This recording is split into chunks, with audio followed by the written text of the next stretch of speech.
Hi, and welcome to the Q&A series with Fixing Gateway Security. Today marks it the 7th episode since we started this series, and we're excited and happy that we kept it thus far without quitting. On today's episode, we'll be answering questions related to various fields in cybersecurity. These questions cut through various subject matters in cybersecurity, and we are excited and hopeful that at the end of today's episode, you will be able to learn something new. So without wasting much of your time, let's get started. Question number 1. In network security, what does AAA stands for? In this question right now, we can see that the keyword here, or the keyword to this question, is the AAA. And we're given a total of 6 options here. To be able to understand the answer to this question, let's have a definition of what the AAA stands for in network security. In network security, the AAA, also known as the AAA, is a security framework in place to limit or control the access to resources. It includes policies that ensures auditing usage and provides information necessary for billing of services. The AAA stands for authentication, authorization, and accounting. Now, going back to the questions and the list of options given, the first A in the AAA framework stands for authentication. Option B and option C has that. Then the second A stands for authorization. Option C has that. And the last A, or the third A, stands for accounting, which is option C. So from the list of options given, the correct answer to this question is option C, which is authentication, authorization, and accounting. So this framework is used in ensuring that the system is verified. And if the system is verified, the next thing is to authorize the system to have access. And accounting is to account or to document information that will be used during the auditing process. In case if there is a cyber breach or if there is a cyber incident, the accounting or the logs will be the file that will be referenced to ascertain what caused the cyber breach or cyber incident on the organization's network. So moving on to the question number 2, as a security expert, which best method describes the active enumeration of services on a network? And also we're given 6 options here comprising of dumpster diving, security headers, post-exploitation, port scanning, none of the above, and all of the above. Now going back to the question, we have 3 keywords. 1 is you being a security expert, so you assume to know what you're doing. 2 is best method. So in the list of options given, there is only one method that is the best. When you see the keyword best, it means something that is exceptional or that trumps the list of information provided. And the last one says active enumeration.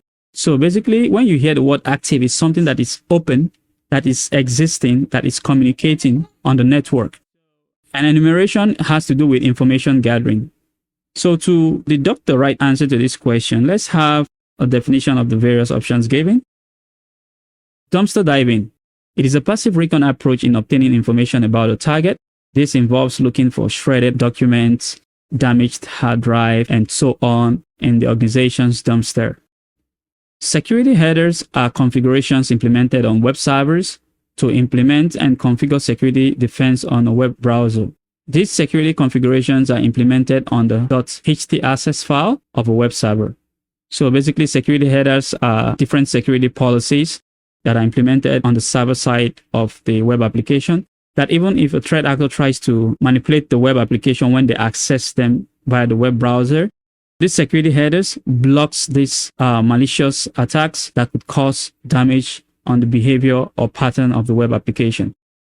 Post-exploitation is the 6th phase of the 8 phases of penetration testing that involves the penetration tester to actively remain in the pawned device or network. So when you hear the word pawned, means something that has been, captured or something that has been broken. So post-exploitation is what you, as a security expert or penetration tester or ethical hacker, carry on after the exploitation phase during a penetration testing.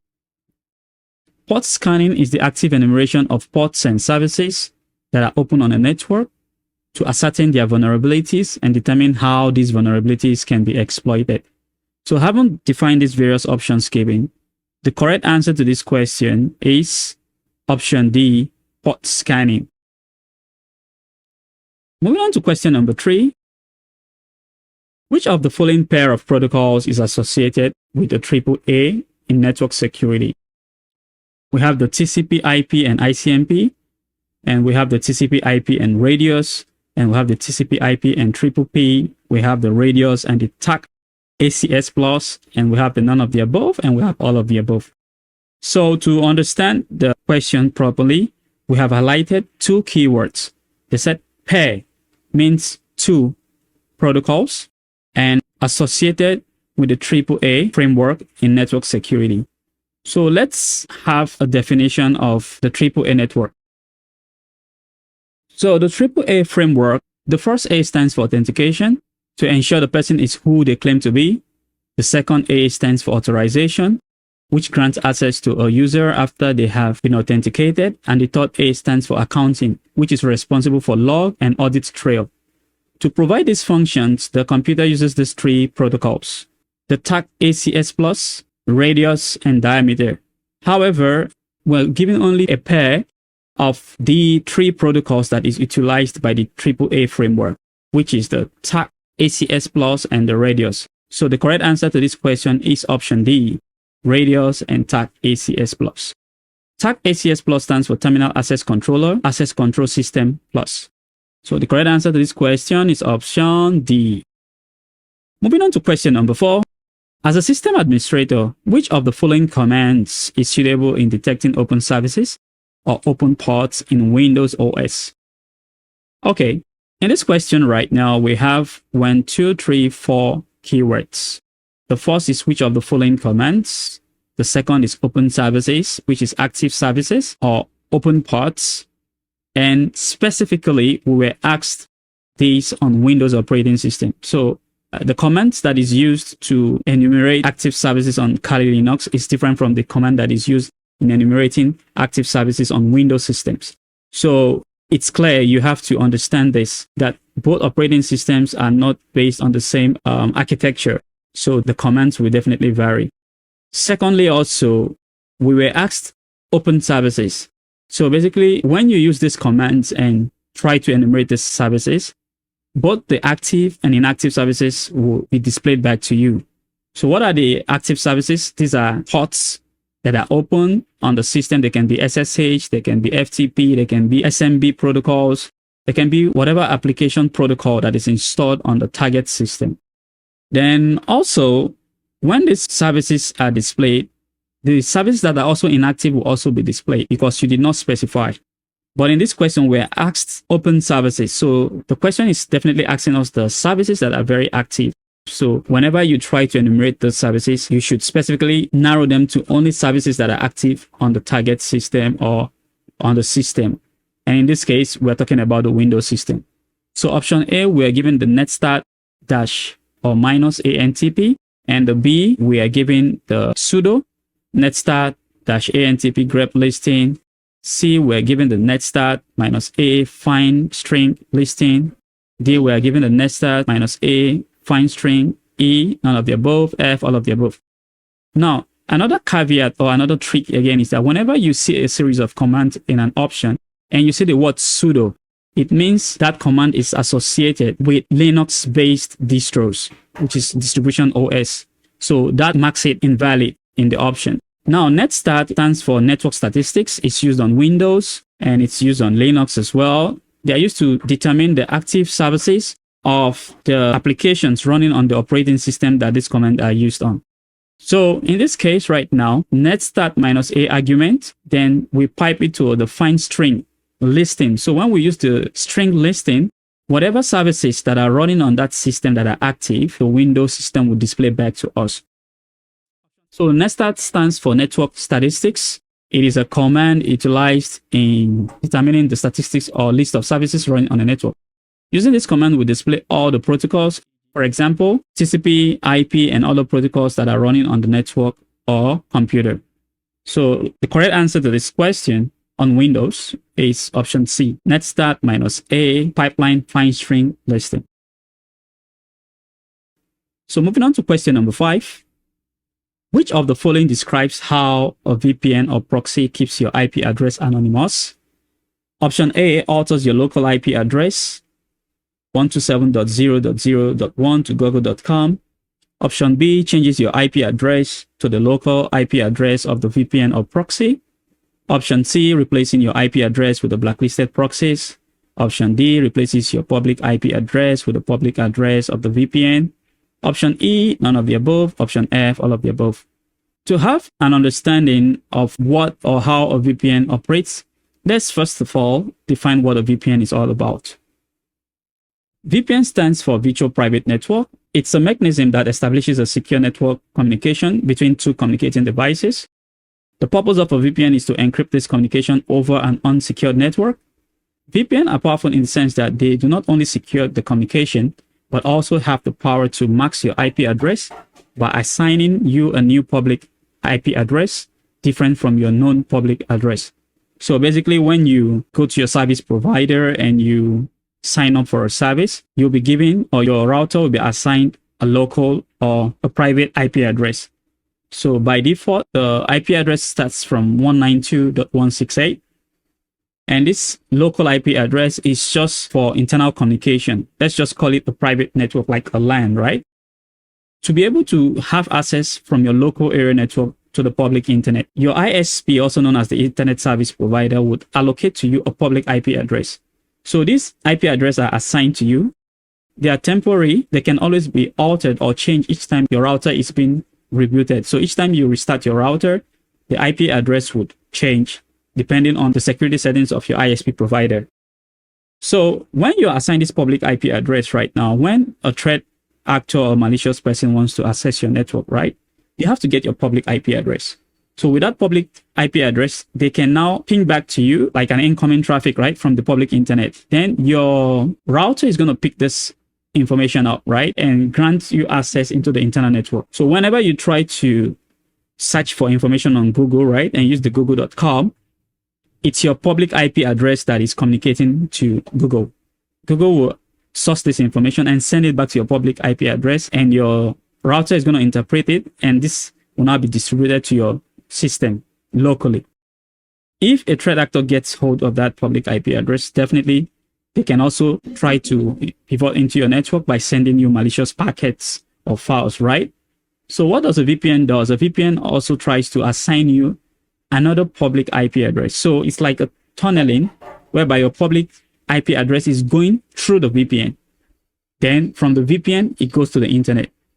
Now, the public IP address that will be open to the public internet is going to be the public IP address of the VPN that is assigned to you. Then when that information is outsourced, right, the information will be transferred back to the IP address of the VPN, and the VPN will also say, okay, I've received this information. Which IP address is associated with this public IP address? Okay, it's you, right? Then that information will now be sent into your own public IP address. Then your public IP address will now send it back into your router, which now comes into your system, which is the local area network. So the correct answer to this question, if we have described these various communication process between a VPN, your public IP address, and your local area network, is that a VPN will mask your public IP address with its own public IP address. And that gives us option D. A VPN or proxy replaces your public IP address with the public address of the VPN. So the correct answer is option D. Replaces your public IP address with the public IP address of the VPN. Moving on to question number 6. Which of the following Docker commands exposes the Docker container my app to the public internet of the user cookie on port 8000? Okay, so we're given various options. We cannot read out these options because it involves a lot of numbers. But by default, docker run -dp is a command to instruct Docker to run a container owned by a user on the specified IP address. So for option A, the 127.0.0.1 is the local area network. Option B, the .0.0.0 is a way of declaring a container to the public. Option C also, we have it to be the local area network. And option D, we also have it to be the IP address of declaring Docker container to the public. However, we have multiple keywords here. The first keyword is Docker commands that exposes, right? And the container is my app, and the user is cookie, and the port is 8000. So if we run the command, the first thing we have to specify is the IP. If we want the container to run locally, then we use the localhost IP, which is the 127.0.0.1. And if we want the Docker container to run on the public internet, we use the .0, and we specify the port number. And in this case, we're asked to specify it on port 8000. And option B has 8000, option C has 8000. However, option C has the local IP address, so that disqualifies option C. Option D has 3000, and that also disqualifies option D because we were given the port that we should run the container on, which is port 8000. And going back to option B, we have 8000, and we also have the cookie, which is the user, and the my app, which is the name of the container. So the correct answer to this question is option B, docker run -dp 0.0.0.0 :8000 cookie / my app. Option B, docker run -dp 0.0.0.0 :8000 cookie / my app. Moving on to question number 7. In C program, which of the following describes the method used in importing a file called myTest? We have on the option here, import myTest, import myTest.c, include in greater than and less than bracket myTest. Option D, include myTest.c, none of the above and all of the above. So there are multiple ways you can import a file that contains a piece of code into the main file in C programming. In C programming, the two methods in importing this file are include myTest.h, inputs, and include myTest.c. So if the file name is .c, let's say we say myTest, right? And it's in .c. So when we try to include the file in the header side of the main file, we have to use #include myTest.c. And if we name the file .h, that is, which is header file, then we have to use include in double quotes myTest.h.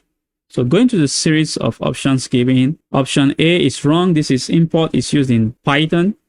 Option B is also wrong. Import is used in Python. Option C, it's wrong. Predefined headers are what are enclosed in greater than and less than brackets. Option D is correct, which is myTest.c, because we're asked to import a file called myTest. So the correct answer to this question is option D. #include myTest.c. Moving on to question number 8.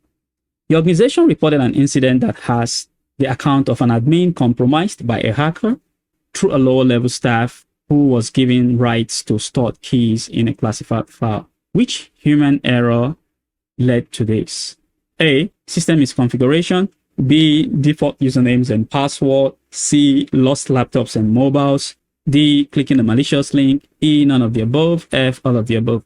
Going back to this question, we have 3 keywords. The account of an admin was compromised by a hacker through a lower level staff who was given rights to store keys in a classified file. And we're asked which human error led to this. If you look at this, we highlighted 3 keywords here, but the second keyword, we specifically highlighted it to a different format.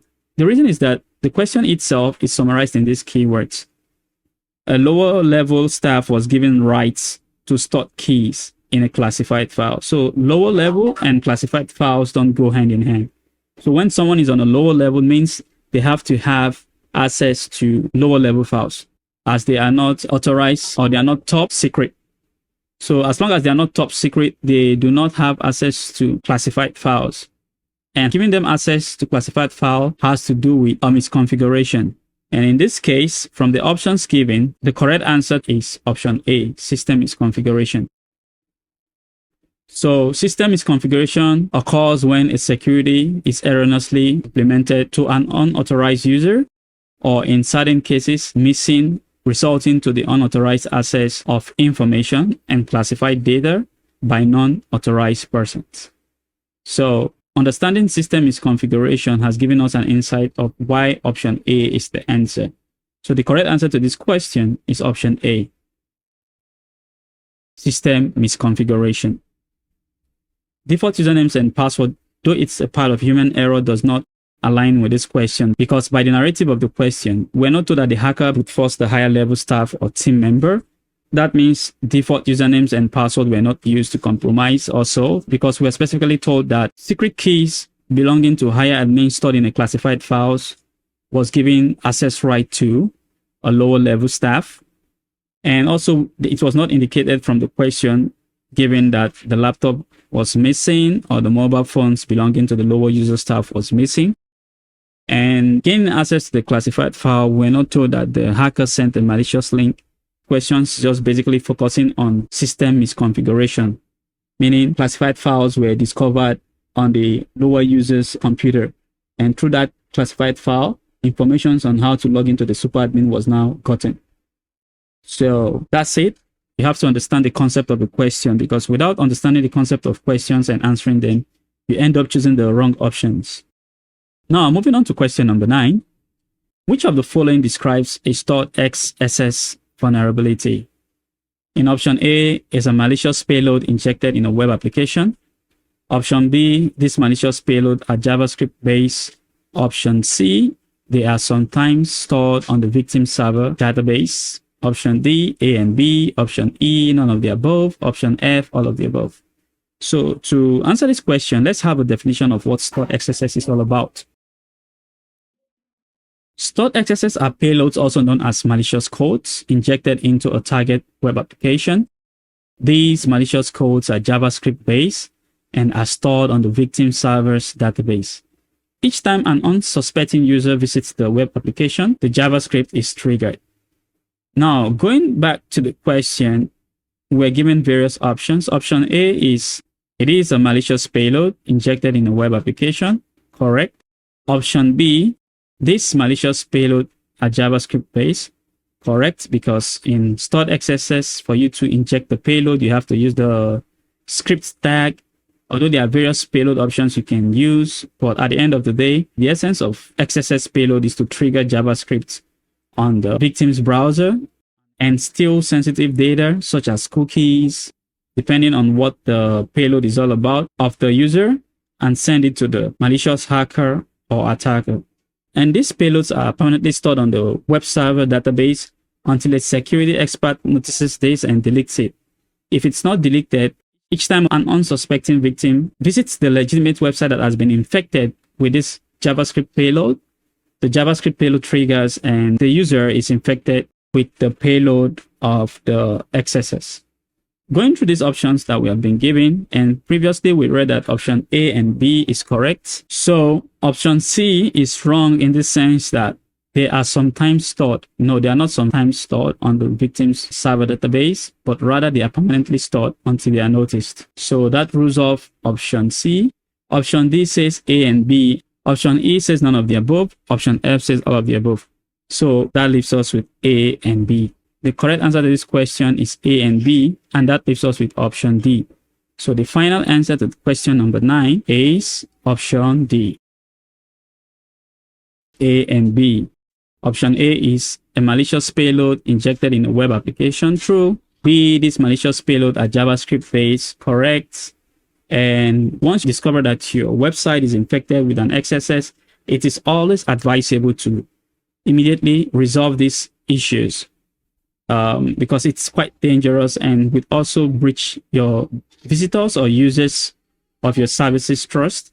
And you don't want to get yourself involved in that. And that's the reason why you should always get a security expert to constantly test your web applications to look for loopholes or vulnerabilities that exist on your web application, which threat actors can leverage to be an entry point to conduct some sinister attack. So let's head on to the final question for the day. Question number 10. Which of the following framework is PHP based? Option A is Laravel. Option B is Zcooler. Option C is Qcodo. Option D is Silex. Option E is none of the above. Option F is all of the above. Well, if you're very familiar with PHP framework, you would know all these options given are PHP-based framework. But it's okay. Let's have a definition of these various options given, and from there we can deduce our answer. Laravel, released under the MIT license, is free and open source. It is first released in 2011, and it's a PHP-based framework.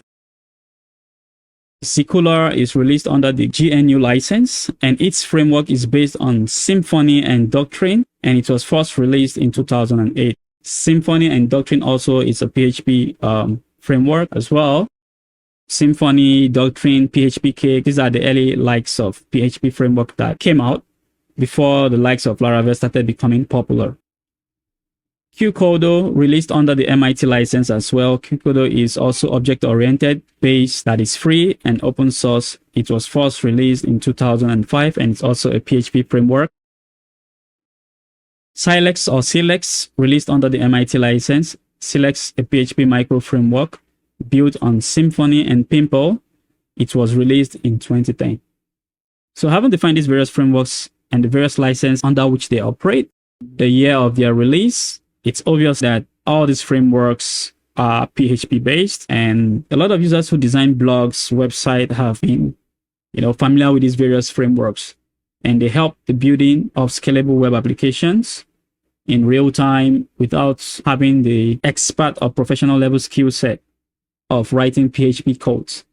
Previously, if you're writing PHP, you have to write your various scripts, passing your data, connecting to the database.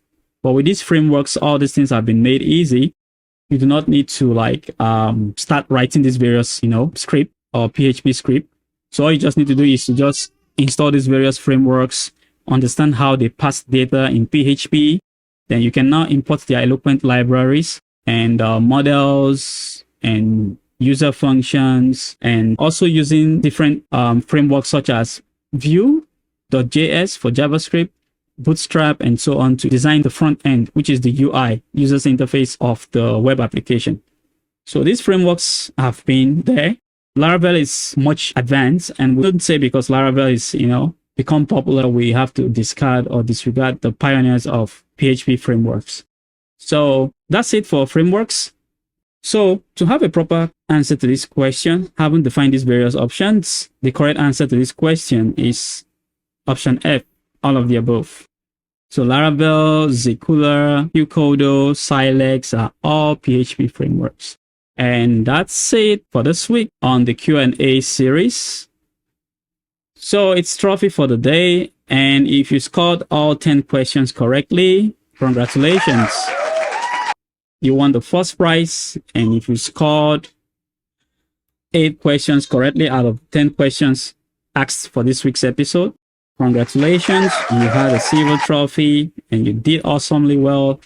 And if you scored 7 out of 10 questions on this week's episode, congratulations. You won the bronze medal and you also did awesomely well on this week's episode. And for those who never had or did not have any of these prizes mentioned here today, it's okay. Cybersecurity is not that difficult, but it's also not that easy because of the various complexities in terms of fields, the various departments and sectors of the profession cybersecurity.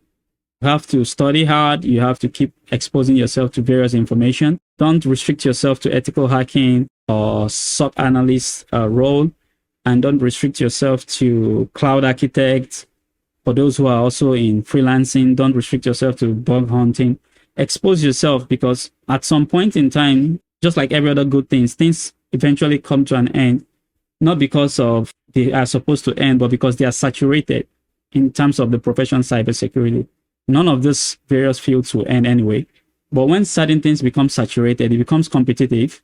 And once they become competitive, it's difficult for you to retain your sanity and be motivated in staying in the profession, because now you're faced with competition with various people who are skilled more than you. And because you confine yourself to just one thing, it becomes a problem to break off from that thing. So if you really want to enjoy this profession for a long time, maybe probably something you want to do and be a means of retirement, by the time you're done with working or doing any other stuff about IT or work in general. Expose yourself to various information, expose yourself to various skill set, be good at something, but do not confine yourself to something, you know. And this Q&A series is part of the series we introduce so that we can expose you to various aspects of cybersecurity. And with that, you can be able to learn and understand stuff very easily without the need of having to study or read books that will take you months. Because not everybody is an active reader. Some people can read in days and finish large volume of pages. Some it takes months, and some it takes a couple of years to finish a substantial amount of books. So keep it up.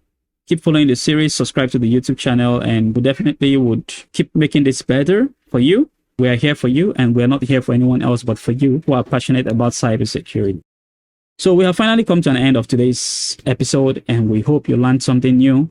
If there are other ways you think we can make this content better, kindly leave your comment below in the comment section, and do not hesitate to leave whatever your opinions are. We'll definitely go through them and of course reply back to you as soon as we see these comments. Also, do not forget to give us the goodies, which are the likes, by tapping that thumbs up button.